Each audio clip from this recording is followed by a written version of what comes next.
تمام تعریفیں اللہ تعالیٰ جل مجدہ الکریم کے لیے، درود و سلام نبی کرم نور مجسم شفیع معظم احمد مجتبیٰ جناب حضرت محمد مصطفیٰ صلی اللہ تعالیٰ علیہ وسلم کی ذات والا صفات کے لیے حمد و صلوات کے بعد،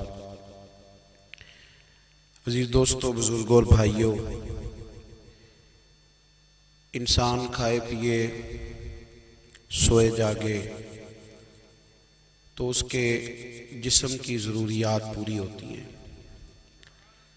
لیکن جب وہ اللہ کا ذکر کرتا ہے، نماز پڑھتا ہے، دعا مانگتا ہے، استغفار پڑھتا ہے، درود و سلام کے گجرے پیش کرتا ہے، تو پھر اس کی روحانی ضروریات پوری ہوتی ہیں۔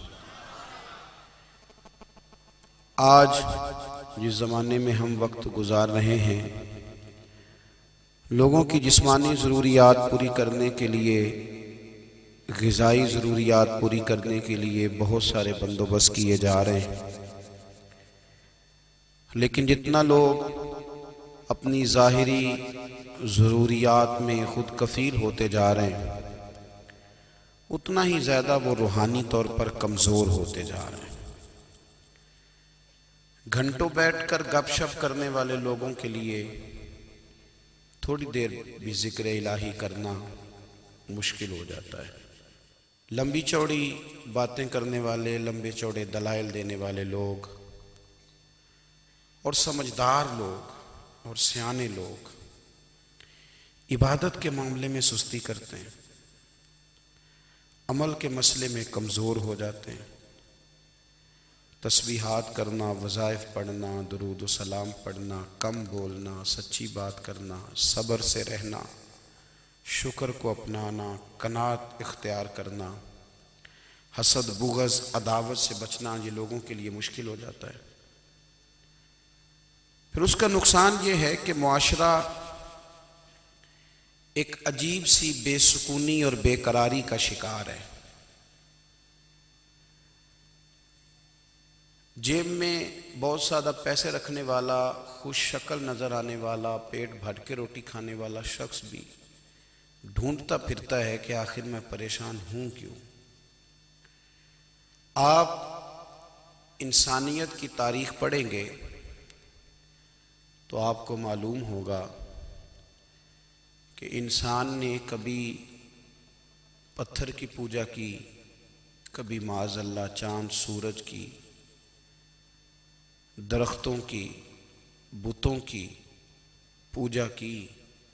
معاذ اللہ یہ غلط ڈائریکشن پہ تو چڑھ گیا، لیکن ایسا نہیں ہے کہ کوئی بندہ دنیا میں آیا ہو اور کسی کی اس نے عبادت نہ کی ہو۔ اس لیے کہ اللہ تبارک و تعالیٰ نے جس طرح ہمارے جسم میں کھانے کی طلب رکھی ہے، پینے کی طلب رکھی ہے، سونے کی طلب رکھی ہے، اسی طرح اللہ تعالیٰ نے عبادت کے لیے طلب رکھی ہے جسم میں۔ یہ تو ہوا کہ انسان گمراہ ہو گیا، غلط رستوں پہ چل نکلا،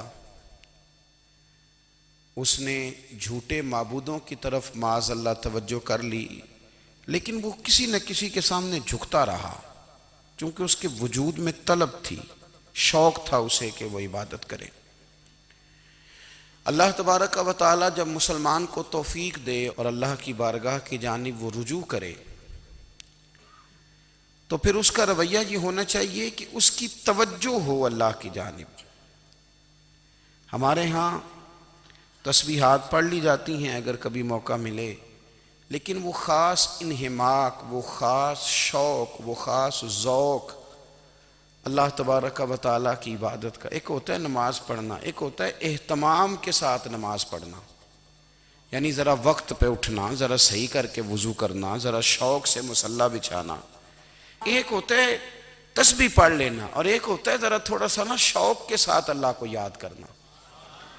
آپ کبھی جو میں نے آیہ کریمہ پڑھی، اس کی آپ شان نزول دیکھیں، نبی کریم صلی اللہ تعالیٰ علیہ وسلم کے نا کچھ صحابہ اللہ کی محبت کے شوق میں حضور کی بارگاہ میں حاضر ہوئے، اور انہوں نے آ کے عرض پتہ کیا کیا؟ عرض کرنے لگے، یا رسول اللہ صلی اللہ تعالی علیہ وسلم سالوں بیت گئے ہیں سجدے کرتے ہوئے، حضور سالوں بیت گئے ہیں تسبیح پڑھتے ہوئے، سالوں بیت گئے کہتے ہوئے کہ سبحان اللہ وہ پاک ہے، ہمیں سالوں بیت گئے یہ کہتے ہوئے کہ اللہ اکبر وہی سب سے بڑا ہے، سالوں بیت گئے کہتے ہوئے کہ الحمدللہ ساری تعریفیں اللہ کے لیے، سالوں بیت گئے اس کی تسبیح کرتے، تحلیل کرتے، تکبیر کہتے۔ حضور اب نہ ہمارا اپنے رب سے ملنے کو جی چاہتا ہے، کبھی اے حقیقت منتظر نظر آ نہ لباس مجاز میں، لاکھوں سجدے تڑپ رہے ہیں میری جبین نیاز میں۔ اور اقبال کہنے لگے کہ تیرے عشق کی انتہا چاہتا ہوں، تو میری سادگی دیکھ کیا چاہتا ہوں، میرا ذرا سا تو دل ہے مگر شوق اتنا، میں وہی لن ترانی سنا چاہتا ہوں۔ میرا بھی دل کرتا ہے کہ اللہ میں تجھے کہوں میں تجھے دیکھنا چاہتا ہوں، جس طرح حضرت موسیٰ کلیم علیہ السلام نے کہا تھا، اور تو مجھے کہے کہ لن ترانی تو نہیں دیکھ سکتا، ذرا سا تو دل ہے مگر شوق اتنا، میں بھی وہی لن ترانی سنا چاہتا ہوں۔ پھر کہنے لگے بھری بزم میں راز کی بات کہہ دی، بڑا بے ادب ہوں سزا چاہتا ہوں۔ دیکھو سب لوگوں کے بیچ ہی میں نے یہ کہہ دیا۔ میرے عزیز صحابہ نا شوق میں، کتنے سارے لوگ ہیں آپ، کتنی ماشاءاللہ بڑی تعداد میں آپ آئیں، ہم بھی کبھی اس شوق میں گئے ہیں کہ ہمارے رب کو دیکھنے کو دل چاہتا ہے، ہمارا جی چاہے وہ کبھی ہمیں ملے، ہم کبھی اس کی زیارت کریں، اس کی بارگاہ کرم میں ہم حاضر ہوں۔ صحابہ نے عرض کیا یا رسول اللہ صلی اللہ تعالی وسلم ہمارا رب کہاں ہے؟ ہمارا نا اپنے رب کو دیکھنے کو جی چاہتا ہے۔ جب صحابہ نے یہ عرض کیا تو اللہ نے قرآن مجید نازل کیا، فرمایا وَإِذَا سَأَلَكَ عِبَادِي أَنِّي فَإِنِّي قَرِيبٌ، محبوب جب میرے بندے آپ کی بارگاہ میں آ کے میرے بارے میں پوچھیں نا تو ان سے کہہ دینا میں ان کے قریب ہی ہوں، قریب ہی ہوں۔ دلیل کیا ہے؟ بھائی اذا دان، یہ جب بھی مجھ سے دعا مانگیں گے میں ان کی دعاؤں کو قبول فرماؤں گا، میں ان کے قریب ہوں، میں ان کے قریب ہوں، یہ جب بھی دعا مانگیں گے نا میں قبول کروں گا، میں ان کے قریب ہوں۔ اللہ تبارک و تعالیٰ کے بندے اللہ سے محبت کرتے، رب کی بارگاہ میں جھکتے، اس کو اپنے دکھ سناتے، اس کے پیارے محبوب صلی اللہ تعالیٰ علیہ وسلم کا وسیلہ لے کے اس کے حضور حاضر ہو جاتے، پیشانیاں سجدوں سے روشن ہوتی۔ ہم نا ہر چیز کے لیے وقت نکالتے ہیں، ہر چیز کے لیے، لیکن عبادت کے لیے وقت نہیں نکالتے۔ ہر شے آباد ہے، ہر شے، ہماری فیس بک بھی آباد ہے، واٹس ایپ بھی آباد ہے، ہمارے ٹویٹر بھی آباد ہیں، ہماری ہر چیز آباد ہے، سب سے کم آباد ہمارا مصلی رہ گیا ہے، سب سے کم۔ وہ لوگ اب ڈھونڈنے سے ملتے ہیں جن کی بغل میں مصلی ہوتا تھا۔ میرے بھائی آپ کتنا کو دنیا کے پیچھے بھاگو گے تھکا دے گی، کتنا دولت کے پیچھے بھاگو گے تھکا دے گی۔ آپ جب اپنی زندگی میں جمع تفریق کرو گے نا تو مرتے وقت احساس ہوگا کہ سارا کچھ تو لوگوں کے لیے کیا، اپنے لیے تو کر ہی کچھ نہیں سکے۔ اور ہم عبادت کے معاملے میں بہانے بازی بھی کرتے ہیں، ہم کہتے ہیں اوہو رزق کمانا بھی تو عبادت ہی ہے نا، تو میں حلال روزی کے لیے جا رہا ہوں یہ بھی تو عبادت ہے نا۔ میری طرح کے لوگ کہہ دیتے ہیں کہ میں سویرے اٹھ کے مدرسے میں کچھ اسباق دیکھتا ہوں تو یہ بھی تو عبادت ہے، میں بیان کرنے کے لیے مطالعہ کرتا ہوں تو یہ بھی تو عبادت ہے نا، اتنے لمبے سفر کر کے ملک میں دنیا میں گھومتا ہوں تو یہ بھی تو میں عبادت ہی کر رہا ہوں۔ اب اسپیشل نفلوں کے لیے وقت کس طرح نکلے، اسپیشل کر کے تسبیح میں کیسے چلاؤں، میں سارا کچھ ہم بہانے بنا لیتے ہیں نا۔ میرا سوال یہ ہے کہ یہ ساری باتیں صحابہ کو، نبی کریم کو، دیگر لوگوں کو بھی تو پتہ تھی نا، لیکن آپ غور تو کریں 23 سال حضور کو وقت ملا، مختصر وقت ظاہراً تبلیغ کرنے کے لیے، پوری دنیا میں دین بھی پھیلانا ہے۔ گھر میں 11 ازواج ہے، 4 بیٹیاں ہیں، ان کی اولادیں، سارے کام کاج بھی دیکھنے ہیں، لیکن سیدہ طیبہ طاہرہ حضرت عائشہ صدیقہ رضی اللہ تعالیٰ عنہ فرماتی ہیں سارا دن تبلیغ کرتے، ہر غلام کے دکھ سنتے، گھر میں آتے تو اپنے گھر والوں کا خیال کرتے، کام میں ہمارا ہاتھ بٹاتے۔ قربان جاؤں، کہتی ہیں زمانہ سارا سو جاتا لیکن آمنہ کے لال مصلی بچھا لیتے۔ دنیا سو گئی ساری، سب سو گئے، جو خدام تھے، وہ جو غلام تھے، وہ سو گئے۔ صحیح مسلم میں لفظ ملیں گے، سیدہ پاک فرماتی ہیں او میرے نبی کے غلاموں، میں نے یہ رنگ بھی دیکھا ہے کہ حضور نے اتنا کھڑے رہے، اتنا قیام کیا، اتنا قیام کیا کہ مقدس پیروں میں ورم آ گئے، سوج گئے پیر، اتنے بڑے۔ دل پہ ہاتھ رکھ کے نہیں بتا سکتا کہ میرے کبھی نماز میں پیر سوج گئے ہوں، کوئی نہیں بتا سکتا۔ بچوں کی روٹی کماتے تھک گئے بات الگ ہے، ہم سیر کرنے گئے تو تھک گئے بات الگ ہے، لیکن عبادت میں یہ بھی تو مسلم شریف ہے نا، یہ بھی تو دین ہے نا، یہ بھی تو حضور کی سنت ہے، یہ بھی تو وہ چیز ہے جو کریم کی آنکھوں کی ٹھنڈک ہے۔ سیدہ فرماتی ہیں پیروں میں ورم آ گئے، اور ساری رات ہی حضور نے نماز پڑھی اور ایک ہی آیت بار بار دہرائی۔ مسجد نبوی میں بلال حبشی نے فجر کی اذان دے دی اور حضور ابھی مصلی پہ تھے، کریم فارغ ہوئے۔ میں نے عرض کی یا رسول اللہ صلی اللہ علیہ وسلم، آپ کے تو صدقے اللہ اگلے پچھلوں کے گناہ معاف کرے گا، تو آپ اتنی آہوزاری کیوں فرماتے ہیں؟ آپ تو شفیع ہیں، آپ تو انبیاء کے امام ہیں۔ تو حضور نے فرمایا عائشہ تم نے گنوایا ہے نا میرے اللہ کی مجھ پر کتنی رحمت ہے، افلا اکون عبدا شکورا، فرمایا اگر اس نے اتنی نعمتیں دی ہیں تو کیا میں اس کا شکر گزار بندہ نہ بنوں؟ میں شکر گزار بندہ نہ بنوں اس کا؟ پھر اگر اتنی نعمتیں اس نے دی ہیں، مجھے اتنا نوازا ہے، تو پھر میں اس کے سامنے سجدے نہ کروں؟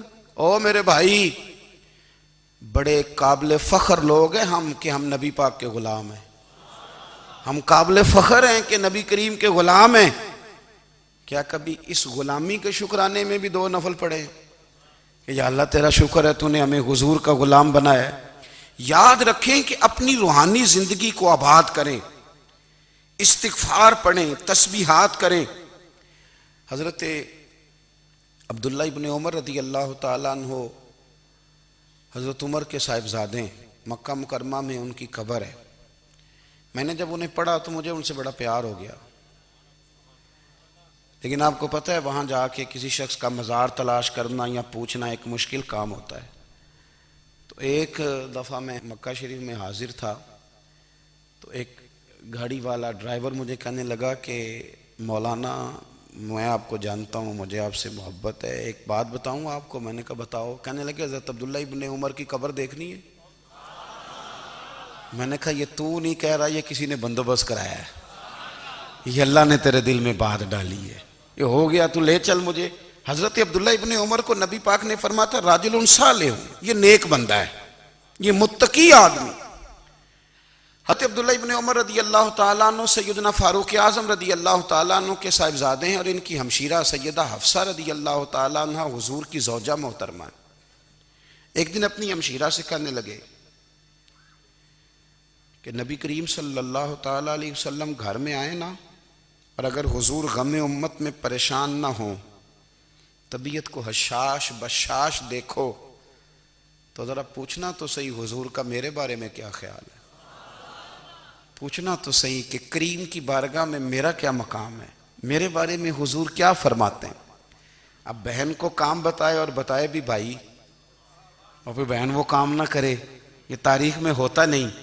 حضرت عمر فاروق رضی اللہ تعالیٰ عنہ کی صاحبزادی ام المومنین رضی اللہ تعالیٰ عنہ فرماتی ہیں کہ میں تو بس منتظر تھی، انہوں نے تو کہا تھا نا کہ اگر تم حشاش بشاش دیکھو تو بات کرنا، لیکن حضور تشریف لائے، میری باری تھی، میرے گھر تشریف لائے، کھانا پیش کیا تو فوراً میں نے عرض کی حضور ایک بات پوچھنی تھی۔ تو حضور نے فرمایا پوچھئے۔ میں نے عرض کی حضور میرے بھائی عبداللہ ابن عمر کے بارے میں آپ کا کیا خیال ہے؟ نوجوانوں میری بات پہ غور کرنا، میرے بھائی کے بارے میں آپ کا کیا خیال ہے؟ تو نبی کریم صلی اللہ تعالیٰ علیہ وآلہ وسلم نے میری طرف دیکھا، اور پھر حضور زیر لب تھوڑا مسکرائے، اور بریلی کے امام کہتے ہیں کہ حضور مسکرا دیتے تھے نا تو جو بڑا دکھی ہوتا تھا وہ بھی ہنس پڑتا تھا۔ اب سوال پیدا ہوتا تھا کہ پھر تو اس مسکراہٹ کے لیے انتظار کرنا پڑتا ہوگا کئی کئی مہینے کہ حضور مسکرائیں تو رونے والے ہنسیں، تو اعلیٰ حضرت فرماتے ہیں نہیں، انتظار نہیں کرنا پڑتا، یہ مسکراتے رہنا تو حضور کی عادت ہے۔ جس کی تسکین سے روتے ہوئے ہنس پڑے اس تبسم کی عادت پہ لاکھوں سلام۔ یعنی یہ تو عادت ہے حضور کی مسکراتے رہنا، اس کے لیے انتظار نہیں کرنا پڑتا۔ بھائیو آپ خیال رکھیں گے، غور کریں گے، حضرت عبداللہ ابن عمر رضی اللہ تعالیٰ عنہ کے بارے میں پوچھا تو سیدہ فرماتی ہیں کہ نبی کریم صلی اللہ تعالیٰ علیہ وسلم نہ زیر لب مسکرائے اور فرمایا حفصہ تیرا بھائی ہے تو اچھا، لیکن میں نے سنا ہے کہ عشاء کی نماز پڑھتا ہے تو فجر تک سویا ہی رہتا ہے۔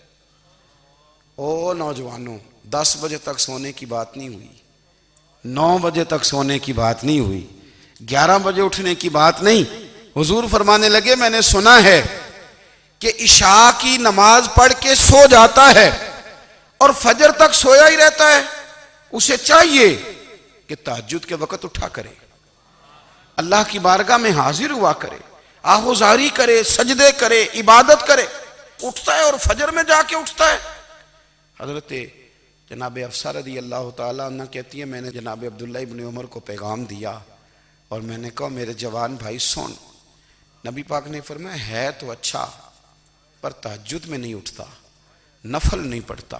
او میری ملت کے جوانوں، مزہ نہیں آ جاتا جب ساری دنیا سوئی ہو، ساری دنیا، اور بستر بھی گرم ہو اور نیند بھی پورا غلبہ کر رہی ہو، اور اچانک گھنٹی بجے دماغ میں، آنکھ کھلے، گھڑی پہ نظر پڑے، 3:30 4 بجے کا پیغام گھڑی بتائے، اور کوئی چڑھتی جوانی والا اٹھ کے وضو کرے، اور جب وہ مصلی کھول کے بچھائے تو مدینے والے محبوب کہتے ہیں کہ ہر نماز پہ رب ثواب دیتا ہے، اور جو اٹھ کے تہجد کی نماز پڑھے اسے دیکھ کے تو رب مسکراتا ہے، جو اس کی شان کے لائق ہے، جو اس کی شان کے لائق، وہ مسکراتا ہے، خوش ہوتا ہے کہ میرا بندہ تہجد میں اٹھ گیا، وہ مسکراتا ہے۔ کاش ہماری صبحیں کبھی اپنے مالک کے نام ہو جائیں، کاش کے صبح۔ حضرت ابو الحسن رحمۃ اللہ تعالیٰ علیہ حضرت معاذ ابن جبل رضی اللہ تعالیٰ عنہ کے پاس بیٹھا کرتے تھے، فرماتے ہیں ان سے جو پیار بڑھا تو پھر میرا مصلی سے بھی بڑھ گیا۔ تابعی ہیں، فرماتے ہیں صحابی رسول سے محبت ہوئی تو ذکر سے بھی ہو گئی، پھر درود شریف سے بھی ہو گئی، محبت ان سے بڑھی تو پھر اللہ نے مسجد کا پیار بھی بڑھا دیا۔ آپ فرماتے ہیں کہ میری ہر وقت بھی یہ چاہتی تھی کہ بس اللہ اللہ کروں، بس اللہ اللہ کروں، بس نہ میں ذرا تھوڑی جان چھڑاؤں لوگوں سے، کوئی 10 منٹ ملے تو میں کچھ 4 نفل پڑھ لوں، میں تھوڑا سا نہ بچوں لوگوں سے، اور مجھے تسبیح ملے تو میں نہ کچھ 400-500 دفعہ استغفار پڑھوں، سبحان اللہ، الحمدللہ، اللہ اکبر، لا حول ولا قوت الا باللہ، میں نہ تسبیحات پڑھوں۔ فرماتے ہیں کہ بچے تھے گھر میں 6-7، غربت تھی، کام ملتا کوئی نہیں تھا، اور میں کام چور نہیں تھا، کام ڈھونڈتا تھا، پر اللہ کی قدرت کے کام نہیں ملتا تھا۔ فرماتے ہیں کہ میں نے ایک دن اپنی اہلیہ سے کہا کہ آج میں پھر جاتا ہوں کام ڈھونڈنے، تو میری بیوی بڑی فرما بردار تھی، پر اس دن نہ غربت کے ہاتھوں تنگ آ کے کہنے لگی آج نانا کوئی تو چیز لے کے آیا، تو مجھ سے بچوں کی بھوک نہیں دیکھی جاتی، یہ سب روگاں دا روگ محمد جس دا نام غریبی، کنڈ بلا کے لنگ جاندے نہیں دوست یار قریبی، آج نہ کچھ لے کے آیا تو میں بچے لے کے میکے چلی جاؤں گی۔ شیخ فرماتے ہیں کہ میں بڑا پریشان گھر سے نکلا، پر میں نے صبح سے لے کے زور تک کام ڈھونڈا، کام ملا کوئی نہیں، تو میرے دل میں خیال آیا چلو کام نہیں ملتا تو اللہ اللہ تو کرے نا، چلو بندوں کی مزدوری نہیں ملتی تو رب کریم کی عبادت ہی کرتے ہیں۔ فرماتے ہیں کہ میں نے نا فرات کے پانی سے وضو کیا، نہر کے، شدید دھوپ تھی، ساتھ ریت تھی اور ریت تپ رہی تھی، میں نے اپنا رومال وہیں مصلی کے طور پر بچھا لیا، اور فرماتے ہیں کہ زور سے لے کر عصر تک نماز پڑھی، دھوپ بھی پورے زور پہ، پر میرے سجدے کا ذوق بھی پورے زور پہ۔ فرماتے ہیں سورج بھی چمک رہا ہے اور رب کی عبادت کا ذوق بھی پورے زور پہ، میں سجدہ کروں تو پھر میرا اٹھانے کو جی نہ چاہے، میرے استاد لکھا کرتے تھے، یہ ان کا شعر ہے، وہ کہا کرتے تھے مجھے سوز دے، مجھے ساز دے، اور مجھے نیم شب کا نیاز دے، دم سجدہ خود کو میں توڑ دوں، مجھے ایسا ذوق نماز دے۔ اور میں تیری بہار کا پھول ہوں، میں کھلا بھی ہوں تو تیرے لیے، مجھے میری شاخ سے توڑ لے، مجھے اپنی زلف کا ناز دے۔ بھائی فرماتے ہیں کہ عصر تک میں نے نفل پڑھے، دل ڈھلنے لگا، عصر کی نماز پڑھی اور میں وہاں سے چلا۔ اب میں جب نکلنے لگا تو دل میں خیال آیا کہ چھوٹی چھوٹی دیواریں ہیں گھر کی، بغیر کچھ لیے جاؤں گا تو بیوی دور سے دیکھے گی تو شور کرے گی کہ پھر خالی ہاتھ آ گیا ہے۔ کہتے میں نے اپنی اسی رومال میں جس پہ میں نے نماز پڑھی تھی نا، رومال میں کی آخی دے پنجابی صافہ کہتے ہیں، اسی میں نا میں نے کچھ ریت بھر لی کہ وہ دور سے دیکھے گی تو سمجھے گی کچھ لے کے آیا ہے، چلو جا کے اسے بتا دوں گا کہ آج پھر مزدوری نہیں ملی۔ کہتے ہیں وہ ریت لے کر جب میں گھر میں گیا تو پہلے بیوی دروازے پہ کھڑی ہوتی تھی، پوچھتی تھی خالی ہاتھ آ گئے ہو؟ آج میں نے دیکھا تو ہے ہی کوئی نہیں۔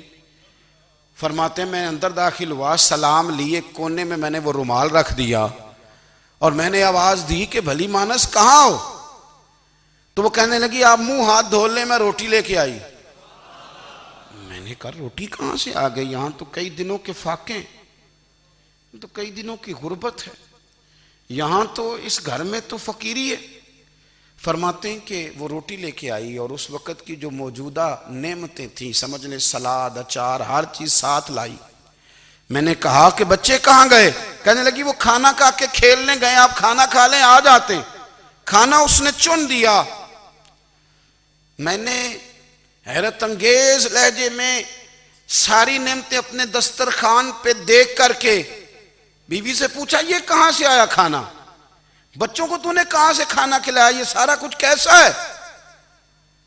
تو کہنے لگی پتہ نہیں آج آپ کس کریم کی مزدوری کرنے چلے گئے تھے، پتہ نہیں کس کریم کی، میرے گھر میں تو اتنی نعمتیں آئی ہیں کہ مجھ سے سنبھالی نہیں جا رہی، اتنا اناج ہے، اتنا گندم ہے، کس کریم کے دروازے آج چلے گئے تھے؟ یہ کہتے کہتے وہ اٹھی اور اٹھ کر کے کہنے لگی پہلے بڑا کچھ آیا تھا، اب کیا لے آئے ہو؟ اور جا کر کے نا اس نے وہ ریت والا رومال کھولا، کہنے لگے میں تو لے کے آیا تھا ریت، تو میرے رب نے اسے بھی سونے اور ہیرے بنا دیا تھا۔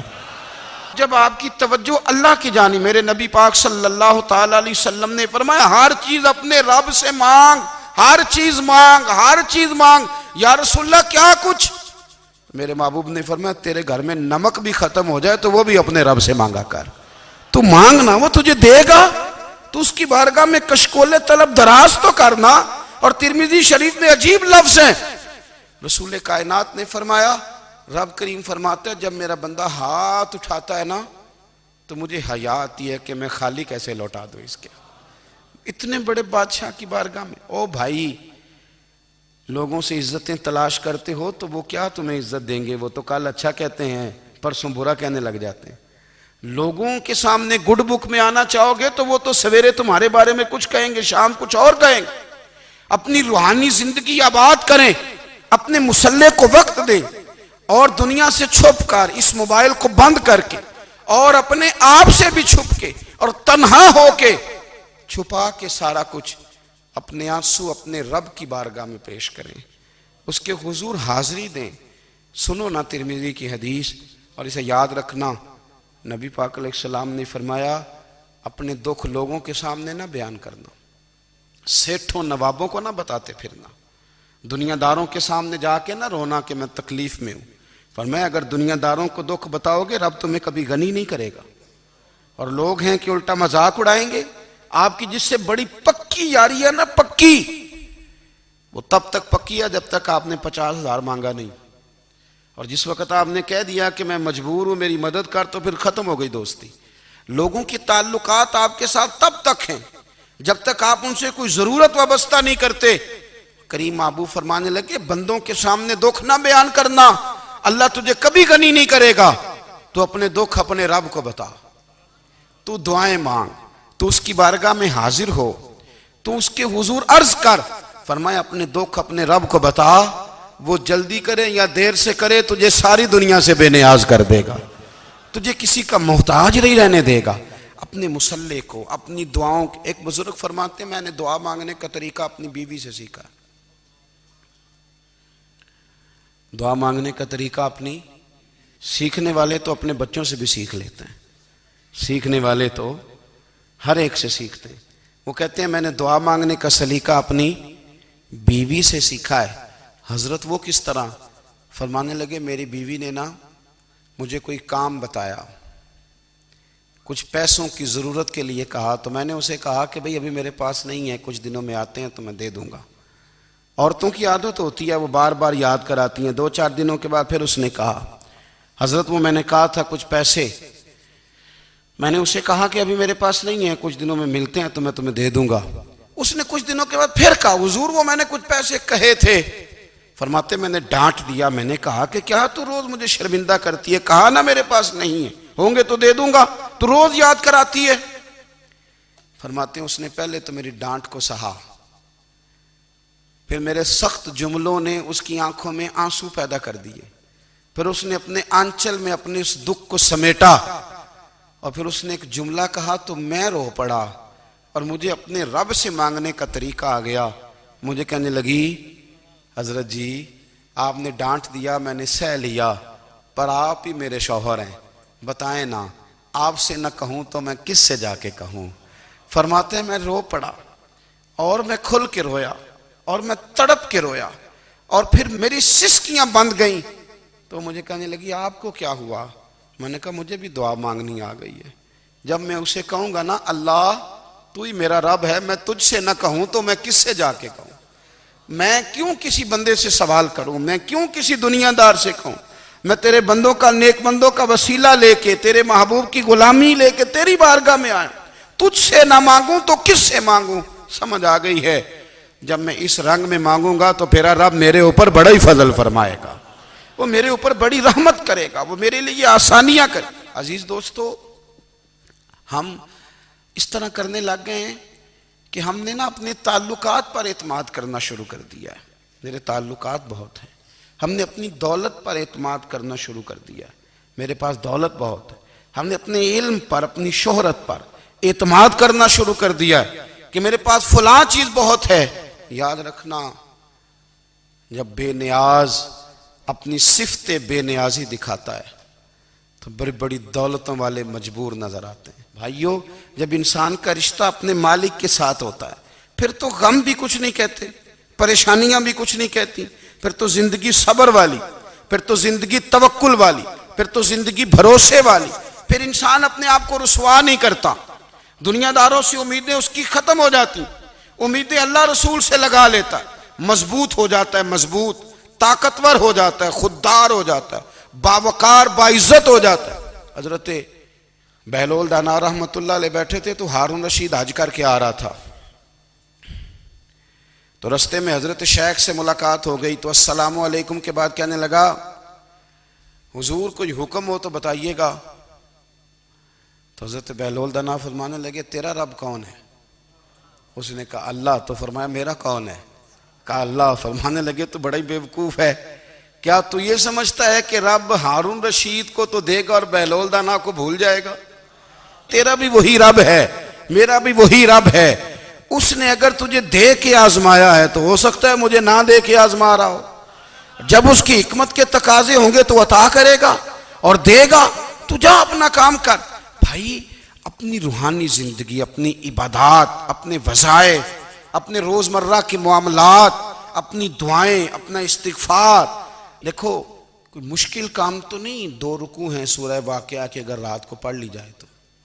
میں کس طرح یہ بات بیان کروں کہ تعویذ بانٹنا آسان ہے اور وظیفہ بتانا مشکل ہے. سارا دن تعویذ بانٹیں تو لوگ لینے کو تیار ہیں، اور اگر آپ وظیفہ بتائیں تو کہتے ہیں تو مشکل کام ہے. او خدا کے بندے، اگر آپ کا تعلق قرآن پاک کے ساتھ مضبوط ہو، قرآن پاک کے ساتھ اگر آپ کا رشتہ ہو، لوگ سفارشیں ڈھونڈتے ہیں نا دنیا میں، کوئی تعلق مل جائے تو میرا کام ہو جائے. دنیا میں اتنا مشکل معاملہ ہے، آخرت میں مجھے بتائیے گا کتنا مشکل معاملہ ہوگا. میرے نبی پاک صلی اللہ تعالیٰ علیہ وسلم نے فرمایا جو لوگ سورہ ملک پڑھا کرتے تھے نا، سورہ ملک، یہ سورت ملک قیامت میں ان کی سفارش کرے گی. اور اس طرح کرے گی کہ کہے گی اے اللہ یہاں اس بندے کو جنت میں داخل کر دے یا مجھے قرآن پاک سے علیحدہ کر دے، تو رب فرمائے گا جا اس کا دامن تھام کے اسے جنت تک پہنچایا۔ آپ بات کو سمجھیں، جب آپ کے تعلقات اپنے معاملات کے ساتھ مضبوط ہوں گے، یہ نبی کریم نے وعدہ کیا ہے کہ تو سورت واقعہ پڑھ تیرے گھر میں فاقہ نہیں آئے گا۔ حضرت عبداللہ ابن مسعود رضی اللہ تعالیٰ عنہ بیمار تھے تو حضرت عثمان غنی رضی اللہ تعالیٰ عنہ تیمارداری کے لیے تشریف لے گئے اور جا کر کے کہا کہ آپ بڑے بیمار ہیں، آپ کی بیٹیاں زیادہ ہیں، میں چاہتا ہوں کہ خزانے میں سے کچھ مدد کروں۔ تو سیدنا عبداللہ ابن مسعود رضی اللہ تعالیٰ عنہ اٹھ کے بیٹھ گئے اور کہنے لگے امیر المومنین، اللہ آپ کو میری طرف سے میری بیٹیوں کی طرف سے بہتر صلہ دے، میری بیٹیوں کو کسی خزانے کی ضرورت نہیں، میں نے انہیں خزانہ دے دیا ہے۔ کہا جناب آپ نے کون سا خزانہ دیا ہے، میں آپ کے مالی معاملات کو جانتا ہوں۔ تو فرمانے لگے امیر المومنین، میرے نبی کریم نے فرمایا ہے جو سورت واقعہ پڑھے اسے کبھی فاقہ نہیں آتا، میں نے بیٹیوں کو یاد کرا دی ہے، یہ خزانہ میں نے انہیں دے دیا ہے۔ وہ سارے والدین سنیں جو بیٹیوں کے لیے پریشان رہتے ہیں۔ حضرت عبداللہ ابن مسعود نصیحت کر رہے ہیں، فرمانے لگے میں نے سورت واقعہ یاد بھی کرا دی ہے، پڑھنے کی عادت بھی ڈال دی ہے۔ حضور نے فرمایا ہے جو سورت واقعہ پڑھے اسے فاقہ نہیں آتا۔ کہنے لگے چاند تو اپنی جگہ چھوڑ سکتا ہے، سورج گر سکتا ہے، تارے ٹوٹ سکتے ہیں، پر مدینے والے رسول کی بات غلط نہیں ہو سکتی۔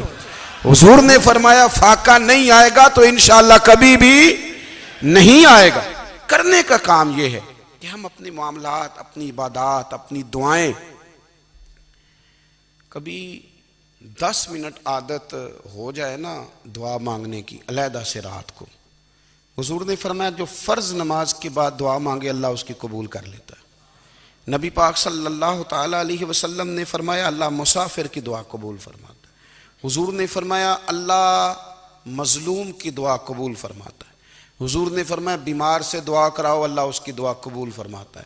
میرے نبی پاک نے فرمایا ماں باپ جب بھی اولاد کے لیے ہاتھ اٹھائیں، ویسے تے بلے شاہ تو آسمانی اڈ دیاں ہی پھڑ دیں، جڑا گھر بیٹھا انہوں بڑھیا ہی نہیں۔ حضور فرمانے لگے ماں باپ جب بھی اولاد کے لیے دعا فرمائیں اللہ ان کی دعا کو قبول کرتا ہے۔ آپ اپنا تعلق بنائیں، دعا کے ساتھ، عبادت کے ساتھ، مصلی کے ساتھ رشتہ بنائیں، استغفار پڑھیں۔ صلاح الدین ایوبی صلیبی جنگوں میں تھے، رات کو مسجد اقصیٰ میں نماز پڑھی تو پریشان تھے۔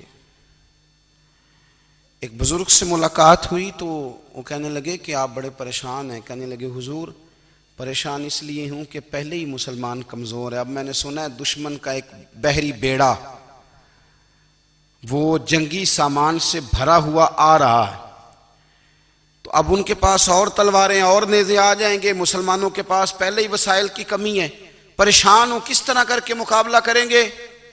یہ بات کہتے ہی صلاح الدین ایوبی نے بزرگوں سے کہا حضور آپ بھی دعا کرنا، دعا کی بڑی طاقت ہے۔ میرے نبی پاک نے فرمایا دعا مومن کا ہتھیار ہے، دعا مومن کا۔ حضور نے فرمایا تقدیر کو سوائے دعا کے کوئی چیز نہیں بدل سکتی، دعا مومن کا ہتھیار ہے، یہ کافر کے پاس کوئی نہیں، یہ ہتھیار ہے مومن کا۔ اللہ کرے آپ کو سمجھ آئے، پھر سنیں کئی بار کہہ چکا ہوں یہ ہتھیار ہے۔ کافر کے مقابلے میں جو تیرے پاس سب سے بڑا ہتھیار ہے وہ دعا ہے۔ دعائیں کرانی چھوڑ دی، کرنی چھوڑ دی، لینی چھوڑ دی۔ حضرت سیدنا انس بن مالک رضی اللہ تعالیٰ عنہ فرمایا کرتے تھے میں نے وہ رنگ دیکھا ہے جب حضور دعا مانگتے تھے اور حضور کی مقدس آنکھوں میں آنسو بھی ساتھ ہی بہا کرتے تھے، میں نے وہ انداز دیکھا ہے۔ تو صلاح الدین ایوبی بزرگ سے کہنے لگے آپ بھی دعا کیجیے، اور خود رونے لگے اور سر سجدے میں رکھ کے رونے لگے، اور عشاء سے لے کر فجر تک روئے، خوب روئے۔ صبح وہ بزرگ آئے تو صلاح الدین ایوبی کا خوبصورت اور ہنستا ہوا چہرہ دیکھا، کہنے لگے آپ بڑے خوش ہیں، رات تو میں نے بڑے روتے ہوئے دیکھا تھا۔ تو کہنے لگے حضور وہ جو بحری بیڑا آ رہا تھا نا وہ پانی میں ڈوب گیا ہے، اب وہ نہیں آ رہا، ابھی خبر آئی ہے تو میں بڑا خوش ہوں۔ بزرگ کہنے لگے اوٹ سینے سے لگ، اور سن ایک بات، وہ بحری بیڑا پانی میں نہیں ڈوبا، وہ تیرے آنسوؤں میں ڈوب گیا ہے۔ وہ جو تو رات رویا ہے نا رب کریم کی بارگاہ میں تو وہ ڈوب گیا ہے۔ بھائی اپنا مصلی کا، عبادت کا، وظائف کا، اللہ اللہ کا سلسلہ اس کو مضبوط کریں، اپنی دعاؤں کے تعلق کو مضبوط کریں۔ دعائیں بڑے انقلاب برپا کر دیتی ہیں۔ ہم تھوڑے تھوڑے نا جب سے خشک ہوئے ہیں نا، خشک، اور میری تو جماعت ہی صوفیاء کی جماعت تھی، ہم تو داتا علی اجمیری کی جماعت سے، ہم تو خواجہ اجمیری کی جماعت سے، ہم تو شیخ احمد فاروق سرہندی کی جماعت سے، ہم تو صوفیاء کی جماعت۔ ہماری جماعت نے بھی وہ تعلق جو ہمارے بزرگوں نے بنایا تھا۔ بزرگ اللہ کے قریب کیسے جاتا ہے؟ ہمارے یہاں نا بہت سارے لوگ کہتے ہیں جی نظر ہو گئی تو کام ہو گیا۔ بھئی جو بخاری مسلم میں طریقہ ہے نا اللہ کا قرب پانے کا، وہ تو نفل ہے۔ نبی کریم علیہ السلام نے فرمایا بندہ نفلوں کے ذریعے رب کے قریب جاتا ہے، اور اتنا قریب جاتا ہے کہ پھر اللہ اس کی زبان بن جاتا ہے، اللہ اس کی آنکھیں بن جاتا ہے، کان بن جاتا ہے، ہاتھ اور پیر بن جاتا ہے۔ تو یہ تو عبادت ہے، یہ تو اللہ کی بارگاہ کی حاضری ہے جو آپ کو اللہ کے قریب کرے گی۔ تو اپنے نماز کو اہمیت دے کے ادا کریں، نمازیں موبائل بند کر کے ادا کریں۔ لیکن نا کچھ لوگ کہتے ہیں مجھے ٹائم نہیں ملتا نماز کا، تو میں کہتا ہوں یہ آپ نے بڑی جرت کی بات کی ہے۔ مجھے کو میرا پیر بھائی کہہ دینا میرے پاس ٹائم نہیں آپ کو ملنے کا، تو میں کہتا ہوں آج کے بعد آنا ہی نہ۔ تو کیا سمجھتا ہے، تو بہت بڑا آدمی ہے، تیرے پاس ٹائم نہیں اور ہمیں ملنے کا ٹائم، موج کر۔ تو آپ نے اللہ رسول کو کہہ دیا ٹائم نہیں۔ اور عجیب فلسفہ ہے نا، کہا جائے نماز پڑھنے آؤ تو کہتے ہیں کپڑے ٹھیک نہیں، اور کہا جائے کہ آؤ ذرا دعوت پہ چلیں تو کہتے ہیں 1 منٹ ٹھہر میں کپڑے بدل کے آیا۔ نماز کے لیے کہا تو کہتا ٹھیک نہیں، دعوت کے لیے کہا تو کہتا میں ذرا تیاری کر لوں، یوں جانا مناسب نہیں۔ یہ معاملہ ٹھیک نہیں۔ رب تو فرماتا ہے کہ جب تو مسجد میں آ تو زینت اختیار کر کے آ، خوب ذوق سے دعا مانگیں، خوب شوق سے نماز پڑھیں، خوب استغفار کا مزاج بنائیں۔ آپ لوگوں کے بیچ رہ کے سوکھ حاصل کرنا چاہتے ہیں، لیکن آپ کو پتہ ہے کئی مہینے غار حرا میں رہنا بھی مدینے والے محبوب کا طریقہ ہے۔ ہر سال اعتکاف بیٹھنا الگ سے، یہ بھی حضور کا طریقہ ہے۔ مسجد نبی کے اندر دروازہ کھلتا تھا نبی کریم کا، پر گھر کے اندر نفل پڑے نبی پاک نے۔ اور حضور فرماتے ہیں کچھ نفل نماز گھر میں بھی پڑھا کرو، گھر کو قبرستان نہ بناؤ۔ ہمارا گھر اللہ کے ذکر سے آباد ہوگا اگر ہم نماز پڑھیں گے نا۔ میں جب سنت پڑھنے کے لیے گھر میں کھڑا ہوتا ہوں تو میرا جو 2.5-3 سال کا بیٹا ہے نا، وہ بھی میرے ساتھ نماز پڑھنی شروع کر دے۔ اسے پتہ کوئی نہیں نماز کیا ہوتی ہے، لیکن وہ بھی نا سجدہ نہ بھی کرنا ہے تو ساتھ لیٹ ضرور جاتا ہے۔ پتہ چلا بچے لیکچر دینے سے نماز نہیں پڑھتے، نماز شروع کر دیں تو بچے بھی شروع کر دیتے ہیں۔ ہم جب پریشان ہوتے ہیں تو لیکچر دیتے ہیں، تو لیکچر تو باہر شاید چل جائے، گھر میں کیسے چلے گا؟ گھر میں تو عمل چلے گا۔ تو میرے عزیز، آج کے اس روحانی اجتماع میں ہمارے دوستوں نے جو محنت کی، ہم نے بار بار اپنی نیت سے پوچھا خدا ہمیں معاف کرے اگر کوئی ذاتی شہرت ہے، کوئی ہمارے ذاتی مفادات ہیں، رب ہمیں ہدایت دے۔ ہماری یہ خواہش تھی کہ روحانی اجتماع ہمیں تھوڑا سا اللہ اور اس کے رسول کے جانب مائل کرے، کچھ ہمارا رشتہ مصلی کے ساتھ مضبوط